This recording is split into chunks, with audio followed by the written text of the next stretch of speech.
امریکہ میں اب باقاعدہ مسلمانوں کو رمضان المبارک میں نماز جمعہ اور نماز مغرب کی اذان لاؤڈ اسپیکر پر دینے کی اجازت ہوگی۔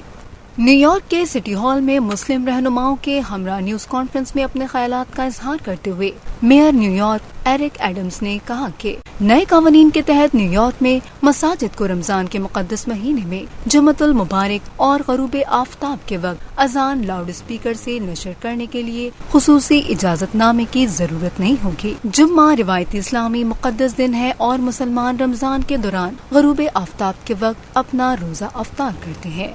ایرک ایڈمز نے کہا کہ محکمہ پولیس کا کمیونٹی افیئرز بیورو مساجد کے ساتھ مل کر نئے رہنما خطوط پر بات چیت کرے گا اور اس بات کو یقینی بنائے گا کہ اذان کو نشر کرنے کے لیے استعمال ہونے والے آلات مناسب ڈیسیبل لیول پر سیٹ ہوں۔ انہوں نے واضح کیا کہ مساجد اور عبادت گاہیں بغیر کسی اجازت کے جمعہ اور رمضان کے دوران اذان دینے کے لیے آزاد ہیں۔